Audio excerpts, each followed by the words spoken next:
You are watching Prometheus Lens.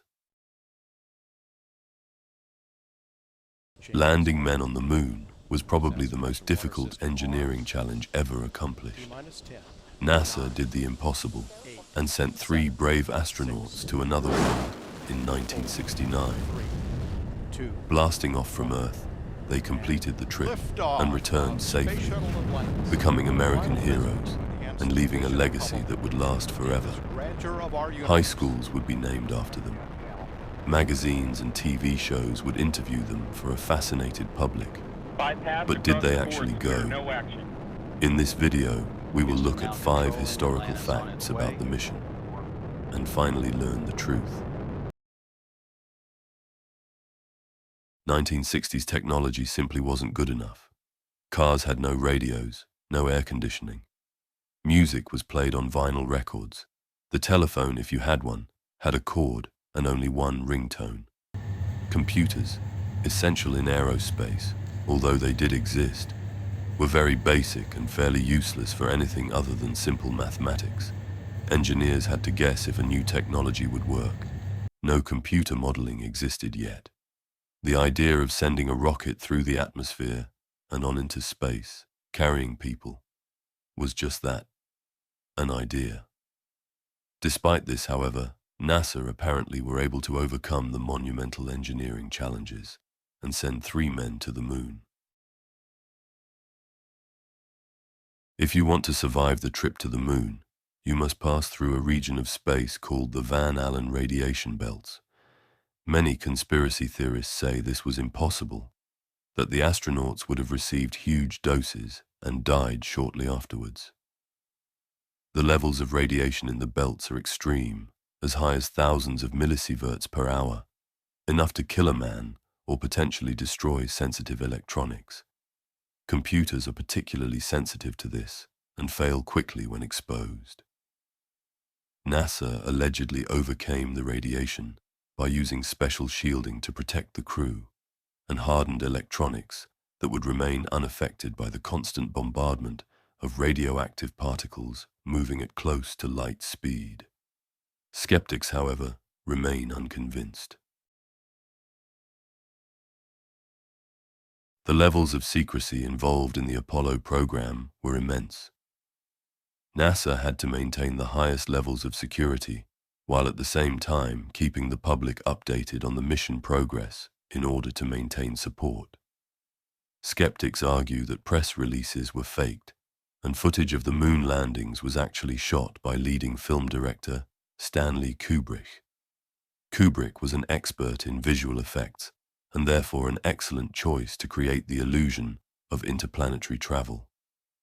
The origin of this conspiracy theory can be traced back to the 1970s, gaining prominence with the publication of Bill Kaysing's 1974 book, We Never Went to the Moon. Kaysing, a former technical writer, posited that the moon landings were a hoax orchestrated by the US government. A great many photographs and video footage was taken on the moon using the latest camera technology of the time. Hasselblad cameras were used to take pictures on the lunar surface. These shots are often criticized for the many apparent errors such as no visible stars and shadows coming from different directions, despite the sun being the only light source. Video footage shows the American flag planted by the astronauts, fluttering as if reacting to wind on the moon. Of course, there is no wind in space. Interestingly, the photographs taken with 1960s cameras are better than the pictures we have today from the recent Chinese mission. This remains unexplained. It's been more than 50 years since the last astronaut left footprints on the lunar surface. In that time, technology has advanced dramatically, yet no human has returned. For some, the reasons are straightforward: cost, shifting priorities, and the enormous challenges of deep space exploration. But others believe there may be more to the story. One of the most enduring claims is that the Apollo landings were staged. Supporters argue that the missions took place on Earth in carefully constructed film sets. According to this theory, NASA never returned simply because repeating the missions would expose the alleged deception. They argue that the Van Allen radiation belts and cosmic rays make deep space travel far more dangerous than we were led to believe. If true, Apollo may have been impossible or unsustainable for human crews. Finally, there's a simpler but still conspiratorial idea. The moon landings were never about exploration. They were about winning the space race. Once the Soviet Union was beaten, the program had served its purpose and was abandoned.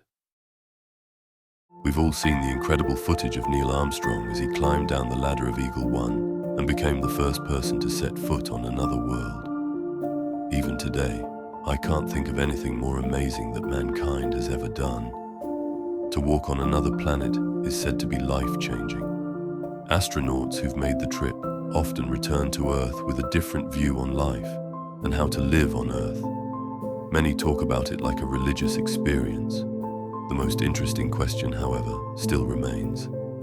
If Armstrong really was the first human to set foot on the moon, who put the camera there? You've been watching Prometheus Lens. See you in the next one.